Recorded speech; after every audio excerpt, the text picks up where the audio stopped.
Welcome to Shri Sai Guru channel. ಇವತ್ತಿನ question same ಚಾಪ್ಟರಿಂದ surface areas and volume.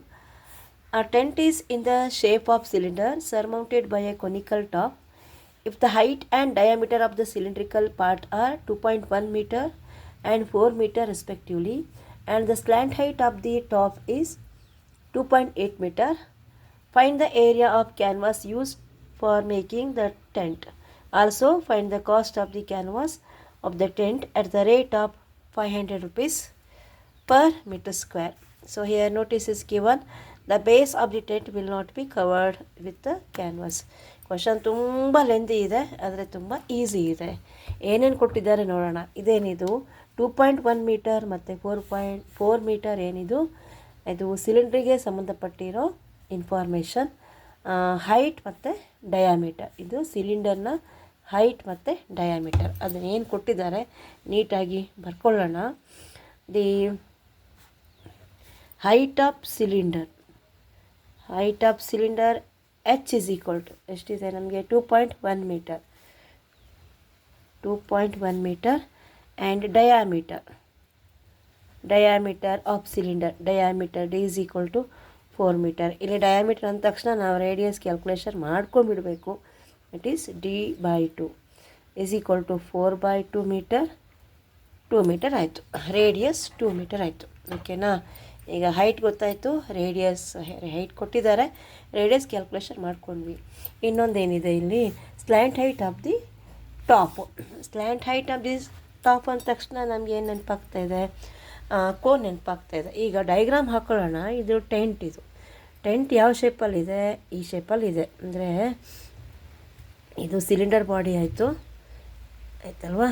Next ಇದು cone which is surmounted on the cylindrical body. Diagram ಅಷ್ಟು ನೀಟಾಗಿ ಆಗಿಲ್ಲ. ಈಗ ಇಲ್ಲಿಂದ ಇದೇನಾಯ್ತು, ಇದು ಹೈಟ್ ಆಫ್ ದಿ ಕೋನ್ ಆಯಿತು. ಇದು ಸ್ಲ್ಯಾಂಟ್ ಹೈಟ್ ಕೊಟ್ಟಿದ್ದಾರೆ. ಎಷ್ಟಿದೆ, 2.8 ಮೀಟರ್ ಇದೆ. ಇಲ್ಲಿ ನೋಡಿ 2.8 ಮೀಟರ್ ಇದೆ. ಇದು slant height of the cone ಆಯಿತು. L is equal to 2.8 metre. ಈಗ ಇಲ್ಲಿ ಇದು ಡಯಾಮೀಟರ್, ಕೋನಿನ ಮತ್ತು ಸಿಲಿಂಡರ್ನ ಡಯಾಮೀಟರ್ ರೇಡಿಯಸ್ ಏನಿದೆ ಸೇಮ್ ಇರ್ತಾ ಇದೆ ಅಲ್ವಾ.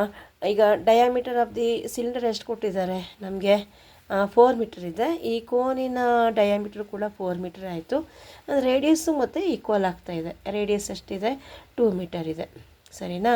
Next height of the cylindrical part, ಇಲ್ಲಿಂದ ಇಲ್ಲಿ ಇದು ಹೈಟ್ ಆಯಿತು. ಈ ಪಾಯಿಂಟಿಂದ ಇದೇನಾಯಿತು, height of the cylinder is 2.1 metre. ಇದೆಲ್ಲ ಕೊಟ್ಟಿದ್ದಾರೆ. ಸೊ ನಾವು ಈ ಪಾರ್ಟನ್ನು ಏನು ಮಾಡಬೇಕೀಗ, ಕ್ಯಾನ್ವಾಸಿಂದ ಕವರ್ ಮಾಡಬೇಕು. ಅಂದರೆ ನಾವು ಇಲ್ಲಿ ಕ್ಯಾನ್ವಾಸನ್ನು ಬೇಯಿಸ್ಬಿಟ್ಟು ಕವರ್ ಮಾಡ್ತೀವಿ. ಇದು ನಿಮಗೆ ಅರ್ಥ ಆಗುತ್ತಾ ಇದೆ. ಬೇಸಿಕ್ ಕವರ್ ಮಾಡೋಕ್ಕಾಗೋದೂ ಇಲ್ಲ.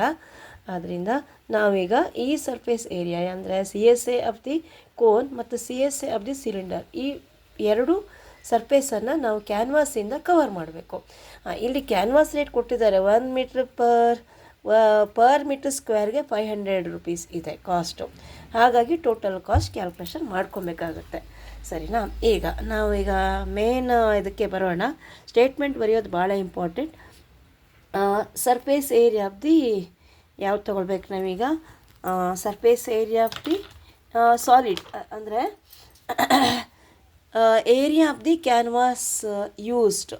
ಓಕೆನಾ. ದಿ ಏರಿಯಾ ಆಫ್ ಕ್ಯಾನ್ವಾಸ್, ನಮಗೆ ಎಷ್ಟು ಏರಿಯಾ ಇರೋ ಕ್ಯಾನ್ವಾಸ್ ಬೇಕಾಗುತ್ತೆ, that is equal to CSA of cylinder plus CSA of cone. ಎರಡೂ ಫಾರ್ಮುಲಾ ಗೊತ್ತಿರಬೇಕು. CSA of the cylinder 2πRH plus πRL ಅಂತ ಫಾರ್ಮುಲಾ. ಈಗ ಸಿಂಪ್ಲಿಫಿಕೇಷನ್ ಮಾಡ್ಕೊಳ್ಳೋಣ. ಕಾಮನ್ ಯಾವುದಿದೆ, πr ಕಾಮನ್ ಇದೆ. ಎರಡೂ ಕಡೆ πr ಕಾಮನ್ ಇದೆ. πr ಇಂಟು πr ಕಾಮನ್ ತೊಗೊಂಡ್ರೆ ಇಲ್ಲಿ 2h ಉಳಿತಾ ಇದೆ. ನೆಕ್ಸ್ಟ್ ಇಲ್ಲಿ L ಆಯಿತು, ಅಂದರೆ ಸ್ಲ್ಯಾಂಟ್ ಹೈಟ್ ಆಯಿತು. Pi value calculation, pi value 22/7, radius ಎಷ್ಟಿದೆ 2 ಮೀಟರ್ ಇದೆ, into 2 into height of the cylinder 2.1 plus slant height ಡೈರೆಕ್ಟಾಗಿ ಕೊಟ್ಟಿದ್ದಾರೆ 2.8 ಅಷ್ಟೇ. ಇಲ್ಲಿ ಕ್ಯಾಲ್ಕುಲೇಷನ್ ತುಂಬಾ ಈಸಿ ಇದೆ. ಈಗ next 22 into 2 is 44. 44 divide by 7. ಇಲ್ಲೇನಾಗ್ತಾ ಇದೆ 2 ಇಂಟು 2.1. 2.1 ಅಲ್ವಾ? ಎಷ್ಟಿದೆ ಇದು ಹೈಟ್? 2.1 ಇದೆ. 2 ಇಂಟು 2.1 ಅಂದರೆ 4.2 ಆಯಿತು, ಪ್ಲಸ್ 2.8 ಮೀಟರ್ ಸ್ಕ್ವೇರ್. ಸೊ ಈಗ ನೆಕ್ಸ್ಟ್ ಕ್ಯಾಲ್ಕುಲೇಷನ್ ಮಾಡೋಣ. 44/7 ನೆಕ್ಸ್ಟ್ ಪೇಜ್ ತಗೋತಾ ಇದ್ದೀನಿ. 44/7 ಇಂಟು, ಈಗ ಅದನ್ನು ಎಡಿಷನ್ ಮಾಡಿದರೆ 2.8 ಪ್ಲಸ್ 4.2 ಎಷ್ಟು ಬರ್ತಾ ಇದೆ? ಇದು 7 ಮೀಟರ್ ಬರ್ತಾ ಇದೆ. 4.2 plus 2.8 is 7 metre into 7 metre. ಓಕೆನಾ? Into 7 metre. ಈಸಿ ಆಗೋಯ್ತು. ಇಲ್ಲಿ 44/7 ಇಂಟು 7. 7 ಕ್ಯಾನ್ಸಲ್, 44 ಮೀಟರ್ ಸ್ಕ್ವೇರ್ ಆಯಿತು. ಇದೇನಿದು? ಇದು ಏರಿಯಾ ಆಫ್ ದಿ ಕ್ಯಾನ್ವಾಸ್. ನಮಗೆ ಇಷ್ಟು ಏರಿಯಾ ಇರೋ ಕ್ಯಾನ್ವಾಸ್ ಬೇಕಾಗುತ್ತೆ. ಆ ಟೆಂಟನ್ನು ಪೂರ್ತಿ ಕವರ್ ಮಾಡೋಕ್ಕೆ ಇಷ್ಟು ಏರಿಯಾ ಇರೋ ಕ್ಯಾನ್ವಾಸ್ ಬೇಕಾಗುತ್ತೆ. Therefore area of canvas used is 44 metre square. ಈಗ ನಮಗೇನು ಕೊಟ್ಟಿದ್ದಾರೆ ಇಲ್ಲಿ? Cost of 1 metre square canvas ಎಷ್ಟಿದೆ? 500 ರೂಪೀಸ್ ಕೊಟ್ಟಿದ್ದಾರೆ ಅಲ್ವಾ? 1 ಮೀಟರ್ ಸ್ಕ್ವೇರ್ ಏರಿಯಾ ಇರೋ ಕ್ಯಾನ್ವಾಸ್ಗೆ ಎಷ್ಟಿದೆ? 500 ರೂಪೀಸ್ ಇದೆ. ಆದ್ದರಿಂದ ಇಷ್ಟು ಏರಿಯಾ 44 ಮೀಟರ್ ಸ್ಕ್ವೇರ್ಗೆ ಎಷ್ಟಾಗುತ್ತೆ? Therefore for 44 metre square area of canvas, its cost price is equal to 44 into 500. 44 into 500 ಗೊತ್ತಾಯ್ತಾ? ಈಗ ಇದನ್ನು ಕ್ಯಾಲ್ಕುಲೇಷನ್ ಮಾಡಿದರೆ 44 ಇಂಟು 500 ಮಲ್ಟಿಪ್ಲಿಕೇಶನ್ ಅಂತ ಗೊತ್ತಾಯಿದೆ, ಅದನ್ನು ನಾನು ಮಾಡ್ತಾ ಇಲ್ಲ. That is equal to 22,000 rupees ಆಯಿತು. ಇದು ನಮಗೆ ಬೇಕಾಗಿರೋ ಆನ್ಸರ್.